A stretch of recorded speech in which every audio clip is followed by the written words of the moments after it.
За үзэгч сонсогч та бүхнийхээ энэ өдрийн амар амгалан айлтгая. Дэлхийн банкны цахим хоршоо төслийн хүрээнд бэлтгэж байгаа Монгол малчны шин замнал подкастын ээлжид дугаар эхэлж байна. За бид зочноо бодлого судлалын төвөөс урьсан байгаа. За манай зочин өдөө аж ахуйн ухааны доктор, Монгол улсын зөвлөх мал зүйч Дамдин гомбын Зоригтбаатар. Энэ өдрийн мэнд хүргэе танд. За баярлалаа. Танд ч гэсэн энэ өдрийн мэнд хүргэе. Яг энэ удаад бид бол одоо яг малчтайгаа фермер эрхлэгчдийг бас дэлгэцэндээ ойртон сууж энэ подкастынхаа дууг бас жоохон чангалаарай гэж хэлмээр байгаа. Тэгэхээр яг эдийн засагт хэрэгтэй зүйлийг бид нар одоо ярих гэж байна. Энэ бол хэрэгцээний релизжүүлэг гэж одоо бас бие даасан судлагдах юм. Бие даасан энэ мал аж ахуй дээр хэрэгжих ёстой ийм үйл явц. Тийм ээ. Тэгэхээр энэ манай улс ер нь хэрэгцээний релизжүүлгийг зах зээлийн үед төлхөө хийж ивүү өмнө нь одоо тэр яг төвлөрсөн төлөвлөгөө засгийн үед хийж ивүү.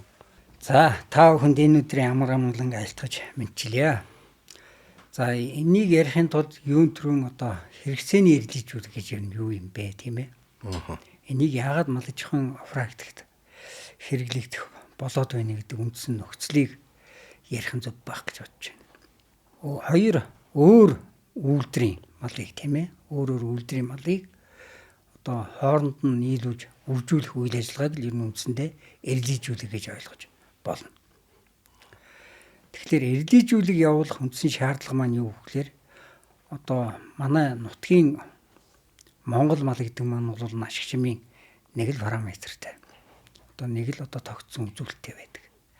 Тэгэхээр энээсээ одоо жоохон ахиухан ашиг шим үйлдвэрлэх, тийм ээ? Сүү, мах, ноос гихчлэнгээр одоо энийг одоо гарцыг нэмэгдүүлэх зайлшгүй шаардлага амьдралаас урган гарч идэг. Тэгэхээр энийг одоо хийж хэрэгжүүлэх хамгийн ихний алхам маань бол ерөөсөө л хэрэгцээний эргэлжүүлэг. Эргэлжүүлгийн 4-5 арга байдаг ч гэсэн тэн дундаас одоо хамгийн анх хийж хэрэгжүүлдэг одоо тэрнээс үр ашиг хүртдэг одоо арга маань бол хэрэгцээний эргэлжүүлэг. Энэ хэрэгцээний эргэлжүүлгийг бол одоо дэлхийн мал аж ахуйн практикт маш их өргөн хэрэгэлдэг. Манай орн ч гэсэн одоо энэ 1950-ад оноос манай үндэсний сэхэтнүүд одоо энэ зөвлөлт улс тухайн үеийн зөвлөлт албат улсаас өндөр ашиг шимтэй мал авчирч тэрнийг нутгийн Монгол хүртээ эргэлжүүлж одоо бүтээгдэхүүн үйлдвэрлэлийг нэмэгдүүлж байсан ариун их туршлага бий. За зах зээл хөгжиж одоо энэ гаднаас өндөр ашиг шимтэй янз янзын одоо үйлдвэрүүд омгийн малууд одоо орж ирж байна л да.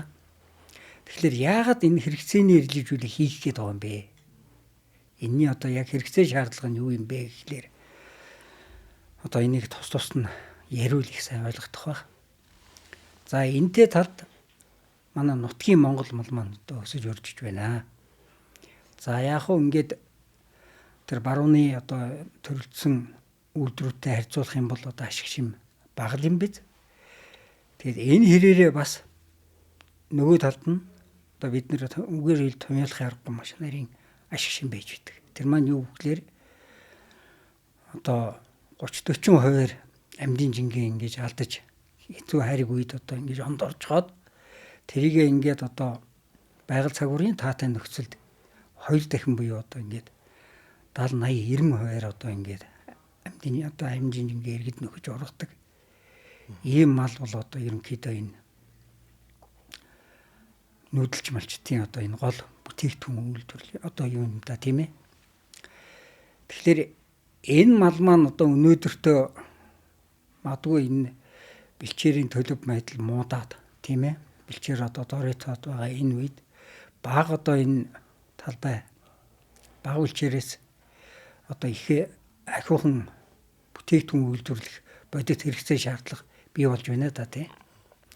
Тэгэхээр мах сүнний үхрийн аж ахуйг яг өнөөгийн нөхцөлд энэ бэлчээрийн мал эрхэлж байгаа энэ малчид фермерүүд маань төрөлдсөн мал аж ахуй хөгжүүлэх гэхлээр одоо тэгээд эдийн засаг санхүүгийн хувьд бол одоо бас хүндрэлтэй байна, тийм ээ. Одоо ингээд махны чиглэлийн одоо лимузин үхэр гэдэг ингээд чинь 1-1.1 тонн жинтэй биш амьдын жин. Тэгэхээр энийг зүгээр хоёулаа хөнхөн тэжээлийн тооцож үзье. Одоо амьдын жингийн 5% тэмцэх хэмжээний одоо хуурай бодисыг организм шаардлагатай гэж ингэж үзэх юм бол тэр үхэр маань одоо нэг өдрийн хэрэглээгээд ингээдлээ чинь 75 кг тэжээл шаардлагатай болж шүү дээ, тийм ээ. Тэгэхээр тэрийг ямар ч сайн одоо ургацтай бэлчээрийн нөхцөлд бол тэрийг мал одоо эцэс тэжээлээ болох боломж байхгүй. Тэр чинь одоо үсний хадвар биш шүү дээ тэр. Тэгэхээр тэрийг одоо заавал бэлтгэсэн тэжээл өгнө гэдэг маань зохих хэмжээний өвтөг шингэсэн одоо тэжээл өгөх гээд байна. Тэгэхээр тэрийг өгчхөөд тэрвгээр үйлдвэрлэл явуулчихад тэрийг ингээд өнөөдөр Монгол улсын зах зээл одоо махны зах зээл гаргана гэх юм бол одоо ямар ч ашиггүй даалгавралтай болох гэдэг шүү дээ. Өртгөө дийлэхгүй. Одоо тэр бэлчээр одоо мундаг ашиглаад өөрийгөө авч яваа тэр нэг мал тийм ээ. А тэндээс одоо энэ асар их эсэлтийн эрчтэй энэ малыг хооронд нь ингээд нийлүүлчихээр тэрэн дундаас нэг талдаа бэлчээрэж ашиглаад байдаг. Нөгөө талдаа ч гэсэн одоо энэ махан ашиг шим арбин байгаад байх.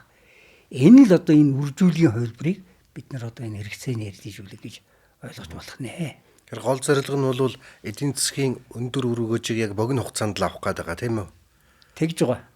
Одоо хэрэгцээний эрдийжүүлгийн одоо дундаас буюу за нэг ийм лимузин гэдэг дэлхийн брэнд үйлдвэр байлаа. За манай нэг нутгийн шилмэл үйлдвэр. Энэ хоёрын дундаас гарсныг бол одоо яг хэрэглэх гээд байгаа тийм үү? Тийм, хэрэглэх гээд байгаа. Тийм. Тэгээ яагаад хэрэгцээний эрдийжүүлэх гэсэн бэ гэд ингээд үзэхэр чин зэрэг тэндээс гарч ирж байгаа үржлийн үнд бүтээгдэхүүн маань нэгдүгээр үеийн релизийн ер нь бол нь одоо цаашдаа ингээ үр удамдаа ингээд нөгөө юугаа батжуулаад одоо дамжуулаа явах одоо боломж нь хомс байдаг. Одоо хоёрдугаар үегээд ингээхээр нөгөө шинж тэмдгийн задрал гэж нь явагддаг байхгүй. Тэгэхээр нөгөө анх нэгдүгээр үед өгчүүлсэн одоо тэр нэг юм давуу байдлууд нь байхгүй болчихно л гэсэн үг. Тий. Тэгэхээр энэ хоёр үхрийг одоо ингээд нийлүүлснээр юу гэхээр Монгол үхрийн одоо нөгөө төсвөр төвчээр чанар.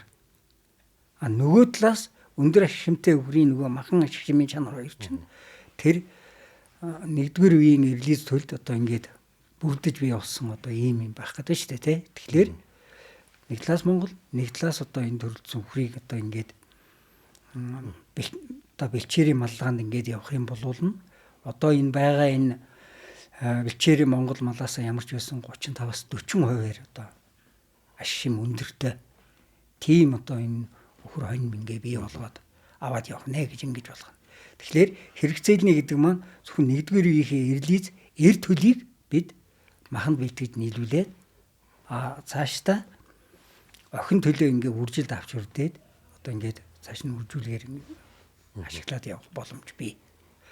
За манай одоо хэрэгцээний эрдийжүүлгээ 1953 оноос нутгийн Монгол өхөрт тухайн үеийн зөвлөлтөд улсаас Казакийн цаантлогойт өхөр гэдэг өхрийг авчирч 1953 оноос одоо эрдийжүүлгийн ажлыг тухайн үед одоо Дорнотын ононгийн сангийн аж ахуй, Сэлэнгийн зүүн харагийн сангийн аж ахуй одоо хийж эхэлсэн байгаа юм.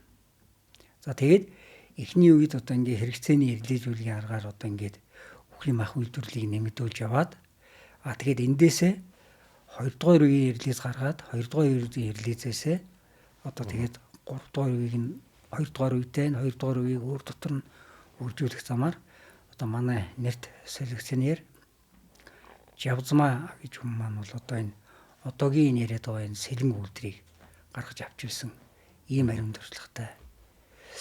Одоо энэ сэлэн үйлдвэрийг бүр дээшлүүлээ хөөх юм бол магадгүй одоо герфорт ч гэдэг юм уу те нэг зүс ойролцоо гэдэг шүү дээ. Тийм гэсэн үг үү? Ер нь одоо Казакийн цагаантлогын дээдлэлт нь юу байх вэ? Казакийн цагаантлогыг одоо ингээд сайхан ингээд малтах юм бол тэрний цаана герфорт гэж үйлдвэр гарч ирнэ. Яг зүснэ адилхан те. Ер нь ойролцоо. Одоо энэний чи өвг нь багхгүй юу? Өвг нь. Тий. Энд яг зүгээр яг сонирхож хэлгээд үржүүл учраас сонирхож хэлгээд энэ Орос улсад ховсгол гараад үхрийн аж ахуйг одоо ингээ сайжруулъя гэдэг одоо энэ тэр Алатау гэдэг одоо энэ Казахстаны өргөн удам талд тэр чинь үржүүлж байгаа тэр казах үхрийг. Казах үхэр гэдэг маань бол нь одоохондоо Монгол үхрээс л гаралтай. одоо Бострон, Монголикус гэдэг одоо нэг ийм овгийн мөхөр багхгүй юу. Тэрийг тэр Английн одоо тэр Герфордын ван тулсад үржүүлэгдэж байгаа одоо тэр алдартай үйлдвэр болох Герфорд үйлдвэрээр авчирч бараг 3 дугаар үе 4 дугаар үе хүртэл нь одоо цус ингэж ирэлж үлсэн гэж ярьдаг бичдэг. Тэгээд тэрийг одоо ингээд 3-аас нь 2-ын 2-той нэгийг 4-тэй нэг гэрчлэнгээр ингэж одоо солилцуулж ирэлжүүлэх замаар сая одоо энэ Казахын цаантай үйлдвэрийг 30-40 оны үед гаргажээ. За тэгээд манайд одоо ингээ авчираа тэрийг үржүүлээд яхад нэг тийм сонирхолтой үг байдаг. Манай судлаачид бол зарим хэсгийг нь бол 3-4 дугаар үе хүртэл нь эрлийжүүлсэн байгаа юм. Одоо Казахын цаантойгоос Монгол хүрийг. Тэгтэл төдийлөн одоо нөгөө ашигшим одоо дээшлэл явах хэрэгтэй шүү дээ. Сайжраагүй. Ерөөсөө нэг юм баригдмал нэг хэмжээнд ингээ очсон. Тэгээ тэрийг манай зарим эрдэмтэн судлаачид юу гэж одоо тодорхойлж байсан гэхлээр ерөөсөө одоо тэр Казах үхэр гэдэг чинь Монгол үхэр. Тэр Монгол үхрийг Герфордоор одоо ингээ сайжруулж чад эргээд одоо ингээд Монгол үхрийг одоо ингээ Монгол үхртэй нийлүүлнэ гэдэг чинь нөгөө буцаан эрлийжүүлгүй нөгөө Абрашны скришван гэдэг нэг юм болчихжээ. Тэгэхээр нөгөө Монгол үхрийг чинь Монгол үхртэй ингээ эргүүлээ сайжруулж чад чинь олигтой үр дүн гадаа гарахгүй шүү дээ. Тэрийг ингэж олж мэдчихэд ерөөсөө 2 дугаар үе 3 дугаар үе дотор нь өөр дотор нь үржүүлээд л одоо энэ сэлэн гэдэг нь ийм сайхан үр гаргаж авсан байх жишээ. Одоо үйлдэр. Тийм сэлэн үйлдэр. Тэгэхээр ер нь цаашлуулаад бүх юм бол хэрэгцээний эрэлүүлжүүлгээс эхэлж байна тийм ээ. Ингээд цаашаагаа бол авшираад одоо бүр генетикийн ген фондын асуудал болгоод ингээд явах нь байна шүү дээ. Тэгнь. Үхрнээсээ жоохон холдоод юуны талаар ярил хонь.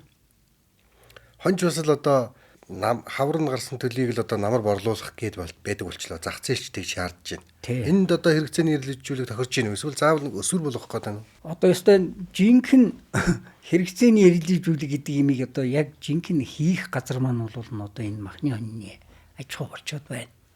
Тий.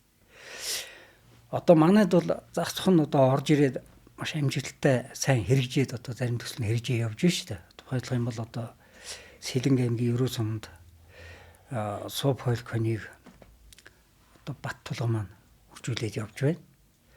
За эндээс одоо би ямар зөвлөмж өгөх гэж байна үгүй л одоо бат тулгаас одоо тэр сайхан цэвэр үйлдвэрийн сууп хойлк хуц аваад тийм ээ өөрийнхөө одоо энэ хонь сүрэгт аваач 50-д одоо хийлтүүлэг хийх юм бол одоо байж байгаа хурганы чинжин ямар ч байсан нэг 30-аас 40% ийм одоо доотлоор бодоход нэмэгдэнэ гэдэг маань хавар гарсан төлөө намар одоо ингээ эдийн засгийн эргэлтэнд оруулах боломж нөхцөл бий байна одоо болж байна. Энийг л бид нэр одоо хэрэгцээний эргэлжүүлэх хэлээд байгаа. Харин энд нэг анхаарах хэрэгтэй юм юу гэхээр зэрэг гарсан одоо тэр одоо хуцан хургаа бид дотор нь одоо ингээ тавиад цааш нь үржүүлэхэд ингээ яваад байж болохгүй. Яагаад гэвэл энэ удамшлын хувьд одоо нэгтгэж нэг тогтолцоонд ороогүй юмыг одоо ингээд нэг жигтэн одоо нэг ашиг шимийн чиглэлээр үржүүлнэ гэдэг бол нь яг эргээд одоо тэр нөгөө цэвэр Монгол хонь шиг тэр одоо тэр дөрсөд хонь шиг одоо ашиг шимээ юм тогтмол өгөх чадамж нь алдагдаад ирнэ. Тэгж холион бантан болохгүйгээр зөвхөн одоо эрийг нь одоо махандаас өгөөд охин сүргээ авч үлдээд охин сүрэг дээрээ дахиад одоо тэр Баттулгаас тэр хуцаа хуцаамаар ингээ сайхан цус шингээгээд эрлийжүүлээ явах юм бол тэндээс гарсан төлч нь бол өөр дотор үржигдсэн байдлаар одоо жинхэнэ нөгөө төлөвлөсөн зорилгот нийцвэз одоо ийм үржлийн сүрэг бий болох боломжтой. За одоо жишээ нь би малчин хүн байлаа. Ер нь бол одоо нэг 4 жил 3 жил за 90 шүтлэн хонь болгож байгаа л зарахад бас нэг овоо хэдэн төгрөг авна шүү дээ тийм ээ. Тэгэхээр энэ хэрэгцээний эрэлжүүлгийн ач тус нь бол ер нь богино хугацаанд одоо удлаа гэхэд нэг шүтлэн болох насн дээр нь 2 нас хүргүүл хүргэнэ. Үгүй бол одоо тухайн он дотроо. Зөв. Ингэхэр чинь бол малчин хүний амьдрал дээшлэх гэдэг шүү дээ тийм ээ. Дээшлэх одоо сүргийн ичээ эргэлт хурцсах гэдэг шүү дээ. Өнөөдөр одоо зах зээлд бэлтгэн нийлүүлж байгаа хоньны дундад нас маань бол ер нь 3-4 настай л байна шүү дээ. 4 настай. Тэгээд 4 жилийн дараа гэхэд та битээр бол ерөөсөө нэг 20 жилийн голууцал одоо тэр 4 настай хойноос өрнө хөвчлээ авч иж та одоо төвийн бүсийн бэлчээр доройтсон газрын малын одоо голууц бол ер нь тийм л байгаа. Тэгэхэд бид одоо энэ хэрэгцээний эглэжүүлгийн аргаар гаргаж авсан эрд төлийг зохистой одоо сайхан өсгөн бойжуулаад намар одоо 10 сард гэхэд чинь одоо тэр 40 45 хил 50 хил үргээд голуузын одоо ингээд нэг 20 22 кг хэмжээнд үргээд маханд бэлтгэчих юм бол одоо би таныг бодох юм бол 3 4 дахин илүү мах үлдвэрлэх гэдэг нь шүү дээ. Тэгж шиний одоо эдийн засгийн өргөж нь маш ойрхон байна. Ойрхон. Нэг маш богино хугацаанд үрдэн төрж болно. Тэр махыг аль нэг зах зээл авна шүү дээ. Дотоодын ч юм уу гадаадын зах зээл авах боллоо. Тухайн мах чинь одоо яг хаана шуушаа идсэн юм бэ? Хаана тээвэрлэгдэж ийсэн? За энэ одоо амьтны эрх гэдэг юм уу? Мал амьтны тавлаг байдлыг хэр одоо шаардлагыг хангаваа гэдгийг одоо нэг хэрэглэгч идэх гээд байгаа хүн бол анхаардаг болж стрессгүй мах идэх гээд байна тийм ээ. Тий. Тэр энэ дээр одоо малчтад өгдөг наад захын одоо зөвлөгөө юу байдг вэ? Гэхдээ одоо энэ бэлчээрийн мал аж ахуйд одоо нөгөө суурин мал аж ахуйг бодох юм бол одоо стрессийн хүчин зүйл гэдэг юмыг одоо тэгэл моцикроос айц очиод л одоо тавлаг байдал алдагддаг юм бол өөрөөр одоо энэ тавлаг байдал алдагдах юм байхгүй шүү дээ. Ерөөсөө л одоо дам бэлчээрээр явж байгаа л одоо тэгэл хүнсэнд нэг л өдөр ороод ирдэг юм л. Одоо нэг анхаарах ёстой юм байгаад байна. Жишээ нь суполк гэдэг энэ цэвэр үйлдвэрийг Монгол хонин дээр ивэж хэлтүүлэхт оруулахад тэр айлын 500 им хонийг 300 им хонийг одоо хэлтүүлэх юм бол нөгөө байрын суурин маллаганд байдаг хол давхидаггүй ойрын бэлчээртэй энэ малд маань бас хэцүү байдаг баг. Тэгэхээр энэ дээр ч одоо малчид яаж зохицуулж байна? Тэгэхээр нөгөө эрлийцүүлэг гэдэг маань л одоо энд харагдаад байна. Яагаад гэх юм бол одоо магадгүй гэхдээ бид нар суупот хоныг хариулж үзег учраас мэдэхгүй байна. Гэхдээ юу н бэлчээр бол сайн ашигладаг л гэж одоо танилцуулгаас харж ирсэн. Тэгэхдээ Монгол хонинд одоо хүрх хэмжээний одоо бэлчээр ашиглах чадвар бол тэр суупойлогт бол байхгүй л байгаа шүү дээ. Нэг ялангуяа одоо энэ тал хээр одоо магадгүй энэ говийн бүсийн одоо энэ бэлчээрийг одоо ашиглах чадвар дороогийнхыг үүсэхгүй. Тэрий чинь хооронд нь нийлүүлээд одоо ингээд эрлийжүүлээд одоо тэр хэрэгцээний эрлийжүүлээд гаргаж авсан тэр төл маань одоо дорцой тониноос үгүй тэр суупойл тониноос чинь хэдэн хувь илүү бэлчээр ашиглаж байгаа шүү дээ. За төвийн бүсийн малчид харьцангуй бас мэдээлэлтэй болчлоо. Энэ хэрэгцээний эрлүүжүүлгийн талаар ингээд ярихад бол бас л алс голын малчдад бол их л сонирхол бас сонсууштай санагдж байгаа болов уу гэж ингэж бодогдож байна. Тэгэхээр тэртээ тэргүүл Монгол улс одоо сангийн аж ахуй атар газар эзэмшиж эхлэх үеэсээ л дагалдуулаад зэрэгцүүлээд эрчимдсэн мал аж ахуйг хөгжүүлээд ингээд нөгөө бэлчээрийг бас хамгаалдаг. Бэлчээрийн одоо хэрэглээг их багасгасан байна шүү дээ. Тэгсэн мөртлөө ашиг шим нь өссөн байна. Сүргийн бүтэц дотроо зохион байгуулалт хийх тал дээр одоо энэ хэрэгцээний эрлийжүүлэгийг та жоохон дэлгэрүүлээд ярил энэ бүх хонин дээрээ хийхгүй бай. Эдийн засгийнхаа эргэлтэнд оруулах тэр хэсэг бүлэг дээрээ л хий гэдэг юм уу. Ингээд нэг яг нэг малчин хүнд нэг заавар зөвлөгөө өгж байгаа хэлбэрлөө ингээд ярил. Тийм ээ, энэ хэрэгцээний эрлийжүүлэг одоо ашигтай гэл ингээд хавтгайруулаад ингээд хийчих юм бол таны нөгөө нэг одоо бэлчээрийн малын үнэт чанар алдагдаад зуд турханч таахгүй нэг хүйт таахгүй ингээд нэг дороо өгж хорогцоо одоо нэг ийм л малтай болно. Тэгэхээр энийг бол маш системтэй дотроо одоо тэр одоо сайхан ангилж ялгачж байгаа тийм ээ. Шилмэл хэсгээ ингээд тэр хэрэгцээний эрлийжүүлэгт оруулаа явах юм бол гарах үрдэн ашиг шин бол төжий чинэл өндөр болно. Ер нь бол энэ хэрэгцээний эрлийжүүлэгт оруулахдаа хавтгайруулсан байдлаар оруулах юм бол төдий үрдэн бас гарахгүй. Би нэг монголчууд ч мориндоо дуртай. Тэргээр энэ дээр нь татаад хэлье гэж бодож байна. Өнөөдөр одоо манайхаас ч одоо янз бүрийн одоо үйлдвэрүүд орж ирлээ. Янз бүрийн сонгон үржүүлгүүд явагдлаа. Өнөөдөр улсын наадамд одоо энэ хэний мөр дахиж өгнө гэвэл одоо онон манлай морил давхиад байна шүү дээ. Тийм биз? Тэрний одоо янз бүрийн одоо мөкшөлтэй дуунууд л өнөөдөр улсын наадмын өмдийг тодорхойлж өгч хэлээ гэдэг. Буруудахгүй байна. Тэгтэл онон манлайгийн тэр селекцийн одоо тэр сонгон үржүүлгийн цаад үзүүр нь юу байсан бэ гэх юм бол мэдээж одоо яг тэр урдны хадууг бол ашигласан. Гэхдээ тэр өөрийнхөө одоо тэр гүүг маш сайн сонгож авсан байгаа байхгүй. Ер нь бол одоо онон манлаа бол зөвлөдөө шүү дээ. Ерөөсөө сайн хурд гэдэг чинь гүндэл байдаг.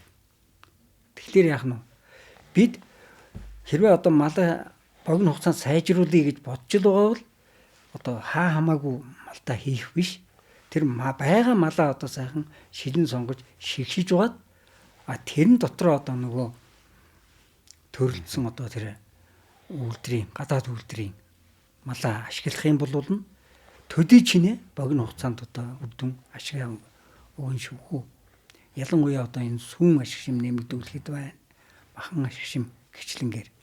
За таны ярьдгаас гадна бас энэ хурдны тал дээр хүртэл одоо хэрэгцээний эргэлжүүлэг бий болцсон байна шүү дээ, тийм ээ? Явагдсан. Би хэлээд байна шүү дээ. Ерөөс аливаа эргэлжүүлгийн эхний анхны үе шат нь бол хэрэгцээний эргэлжүүлэг байдаг л. Тэгэхээр одоо нөгөө F1 гэдэг чинь бол яг тэр тийм ээ? 50. Тэнд нөгөө Монгол малаасаа 50-ыг авцсан. Нөгөө гадаад малаасаа 50-ыг авцсан. 50% одоо цустай ийм л малыг F1 гэдэг байгаа байхгүй юу? Тэгэхээр манайхан бол одоо ингээд нэг таваарын малыг ингээд бэлдээ сурчвал сүргийнхаа нэг тодорхой хэсгээр энийг сайхан зөв зохистой хийдэг. Ингээд эдийн засаг хариулга малгайгаа төлөвлөчих юм бол эцсийн одоо гарах үр дүн нь бол одоо нөгөө малчтын эдийн засгийн өргөжл байх гэдэг шүү дээ тийм. Тий одоо сая хэлээ л дээ одоо тэгээд хэрэгцээний эргэлжүүлэхт орж байгаа тэр малынхаа одоо чанарыг бид маш сайн бодолцох ёстой. За зарим талаар одоо энэ тэр гаднаас орж ирсэн мундгал юм байгаа гэдэг байдлаар өөртөө байгаа тэр юмнуугаа одоо буруу хийх юм бол энэ чинь буруу юм болно. Жингийн хэтих ялгаатай. 1.5 тонн жинтэй тэр төрөлдсөн үхэр нэг 200 кг жинтэй нэг гонжтой нийлүүлчихвэл яах вэ? Төл авч чадахгүй шүү дээ. Бэрхтээд л одоо тэр ихч байхгүй тоглож байхгүй. Тэгэхээр тэр ашигмыг одоо авч хүртэхийн тулд яах ёстой вэ гэхээр нөгөө л одоо бид их малаа сонгох ёстой. Одоо энэ төв сэлэнгийн бус нутгийн одоо бас нэг сайжрагдсан нутгийн сайжирсан гэж яриад байгаа. Одоо тэр таны дурсаад байгаа тэр Казакын цагаан толгой сэлэнгийн одоо цус сэлбэгдсэн цустай одоо нэг 450-аас 500 кг жинтэй ч байдаг ч юм уу. 400-аас доошгүй кг жинтэй хүртээ нийлүүлэх юм бол төлөө хийсэн минь давах нь байна бид. Тэгээд махлаг чанар сайтай төл тэндээс авах нь.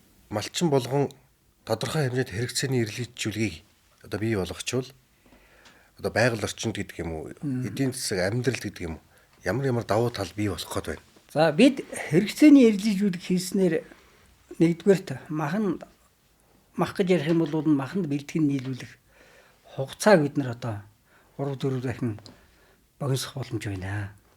За махан ашигшмын бол 30-аас 40% одоо нэмэгдүүлэх боломж байна. Өнөөдөр одоо энэ бэлчээрийн малгайтай Монгол хург маань бол одоо яаж өслөгсөн нэг 35-аас 38 кг жинтэй л намар хүрдэг. Тэгэхэд тэр одоо би яриад байгаа тэр суфолж байдаг юм уу, дорсеч байдаг юм уу? Одоо энэ махны төрөлдсөн хоньны үйлдвэрээр эрлийжүүлэх юм бол бид намар одоо 8 сартай хургийг бол нэг 48-аас 50 кг жинтэй. Голуузыг нэг 20-оос 22 кг жинд хүрэх боломж байна. Энэ маань юу харуулад байна вэ гэхээр ерөөсөө л одоо тэр сүргийн нөхөн үйлдвэр сүргийн эргэлтийг чинь 3-аас 4 дахин одоо хурдтай болгож байна л гэсэн үг. За ингээ хэрэгцээний эргэлзүүлгийг одоо ингээ зохистой ингэж авч хэрэглэснээр бид ямар одоо өөрчлөлтүүд гарах вэ гэхээр бид 1000 хоньноос үйлдвэрлэдэг махыг ерөөсө 200 эм хоньноос л үйлдвэрлэж байна. Ингээд одоо тэнд шаардлагадах одоо нэг бэлчээр тийм ээ. Тэнд шаардлагадах ажил хүчний зардал гээд асар их одоо ийм боломж олцоо болвол энэ үржүүлгийн энэ аргад одоо байна шүү. Тэгэхээр манай малчид одоо сүүлийн үед бид бол одоо тооноос чанарт гэдэг тий.